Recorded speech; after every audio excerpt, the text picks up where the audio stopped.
Hello everyone, welcome to our channel TGT PGT art.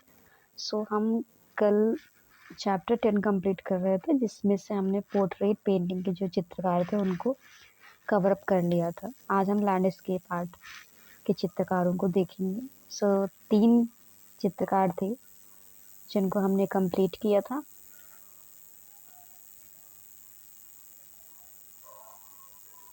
पहले थे William होगार्थ, उसके बाद रिचर्ड विल्सन एंड तीसरे सर जोशुआ रेनॉल्ड। ये 3 चित्रकारों को हमने कंप्लीट कर लिया था। आज हम करेंगे जोसेफ मिलार्ड विलियम टर्नर। तो शॉर्ट में टर्नर बोलते हैं, पर इनका जो फुल नेम है वो Joseph Mallord William Turner. Important है इनका पूरा नाम याद रखना, एग्जामिनेशन में पूछ लेते हैं। इनका जो रहा है जन्म, तो टर्नर का जो जन्म है ये 23 अप्रैल 1775 ईस्वी को कोवेर गार्डन लंदन में हुआ था। जो छोटे कद का गोल मटोल एक नाई का पुत्र था। तो ये नाई के पुत्र थे जोसेफ मिलॉर्ड विलियम टर्नर, और 23 अप्रैल 1775 में इनका जन्म हुआ था।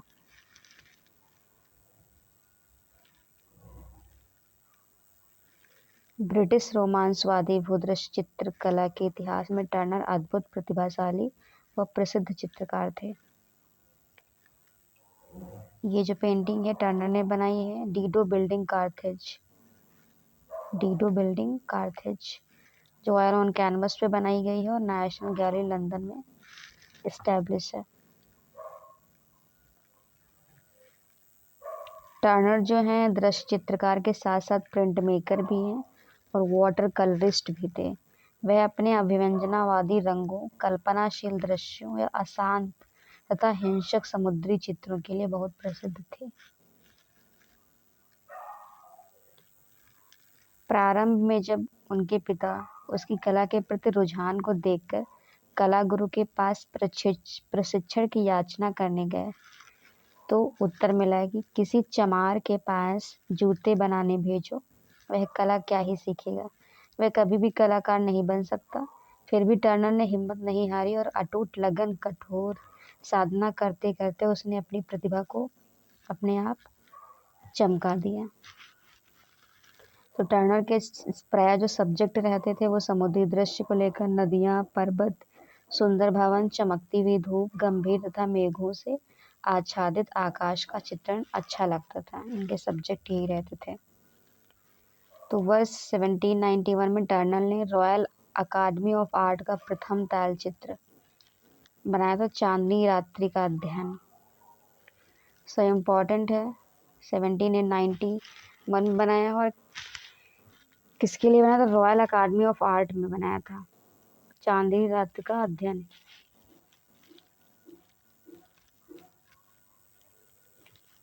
उसके बाद टर्नर की एक विशेषता, आकाश की भव्यता के रूप में विकसित होने वाला प्रथम संकेत जो 1807 में बना, कोहरे में उगता हुआ सूर्य, सन राइजिंग थ्रू वेपर।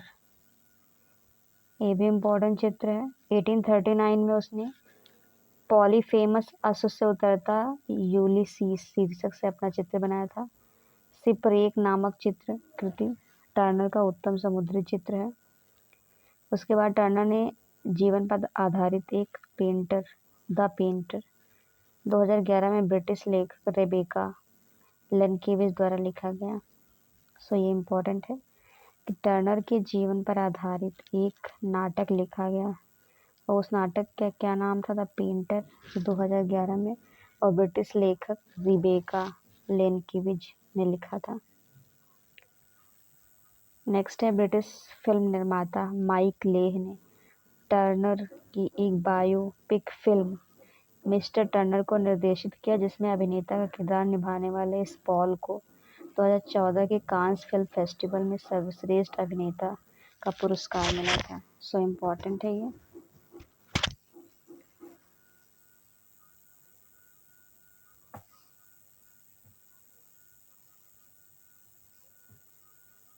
रस्किन ने उसकी प्रशंसा की और उसकी कला की श्रेष्ठता सिद्ध करने के लिए मॉडर्न पेंटर आधुनिक चित्रकार नामक पुस्तक लिख दी। तो मॉडर्न पेंटर जो पुस्तक है वो किसने लिखी है? तो रस्किन ने लिखी है। टर्नर ने शादी नहीं की थी और मरते समय वह अपार धन के साथ 550 से अधिक तैलचित्र, 2000 जल रंग चित्र, 30,000 कागज पर अध्ययन चित्र तथा हजारों रेखा चित्र छोड़ गए। टर्नर को हम प्रभाववाद तथा अभिव्यंजनावाद दोनों का पिता कह सकते हैं। फ्रेंच प्रभाववादी तथा जर्मन अभिव्यंजनावादी दोनों उससे प्रभावित थे। टर्नर का जल रंगों में किया गया कार्य काफी श्रेष्ठ था और उसकी ज्यादातर कृतियां जो जल हैं वो जल रंग में ही प्राप्त हैं। उसके दो अंतिम जो चित्र थे masterpiece, the son of Venice, the slave ship, rain, steam and speed. और इसके कुछ प्रसिद्ध चांदनी रात्रि का अध्ययन, कोहरे में उगता हुआ सूर्य, पंचक्की का नदी तट, नाला पार करते हुए, Liber studio, Dido building Carthage, बेई की खाड़ी एंड पॉलीफेमस अश्व से उतरता यूलिसिस, एक्सेट्रा ये चित्र थे टर्नर के। नेक्स्ट पेंटर जो हैं लैंडस्केप पेंटर हैं जॉन कॉन्स्टेबल, ये भी इम्पोर्टेंट है। तो जो जॉन कॉन्स्टेबल हैं इनका जन्म हुआ था, तो ये प्रसिद्ध दृश्य रोमांसवादी चित्रकार जॉन कॉन्स्टेबल का जन्म जो है 11 जून 1776 को इंग्लैंड में हुआ था।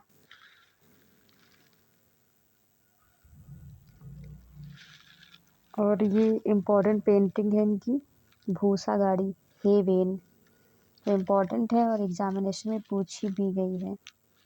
1821 में बनाया था, ऑयल ऑन कैनवस है, ऑयली भी, नेशनल गैलरी लंदन में सुरक्षित है। हे वेन भूसा गाड़ी। उनके जो पिता हैं पंचक्की तथा पवन चक्कियों के मालिक थे और आधुनिक कला के प्रणेताओं में गोया, डेविड टर्नर के साथ ही कांस्टेबल का भी नाम आता है। 1818 से 20 के मध्य प्रकाशित ल्यूक होवार्ड की पुस्तक द क्लाइमेट ऑफ लंदन से आकाश के विभिन्न प्रभावों के अध्ययन में उसे काफी मदद मिली थी।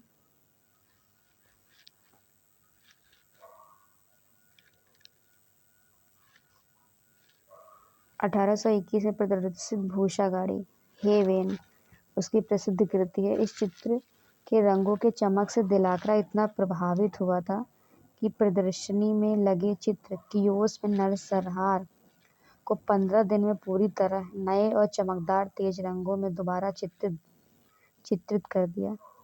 दिलाकरा ने कांस्टेबल को the father of modern landscape कहा।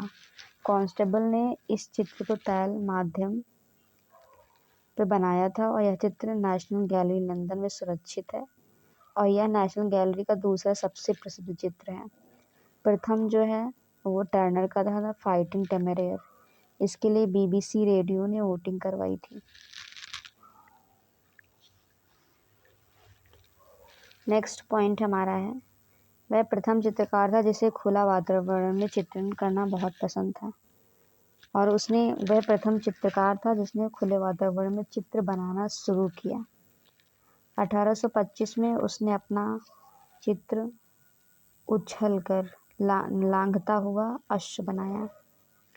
1826 में कांस्टेबल अपना एक अन्य प्रसिद्ध चित्र अनाज का खेत द कॉर्न फील्ड बनाया। ये भी इम्पोर्टेंट पेंटिंग है। इससे प्रभावित होकर 1829 में रॉयल अकादमी ऑफ आर्ट ने पूर्ण सदस्य का दर्जा दे दिया और रॉयल अकादमी ऑफ आर्ट की स्थापना 1768 लंदन में की गई थी, जो कि इम्पोर्टेंट है। कांस्टेबल ने लहलहाते खेत, झुके हुए बादल और फटे फटे आकाश का चित्रण अधिकता और सुंदरता से किया है। एसेक्स पार्क तथा वेमाउथ पे कांस्टेबल के विश्वविख्यात चित्र हैं और जीवन काल में उसे सम्मान न मिला। मरणोपरांत उसके चित्र को इंग्लैंड के सर्वश्रेष्ठ चित्र कहा गया।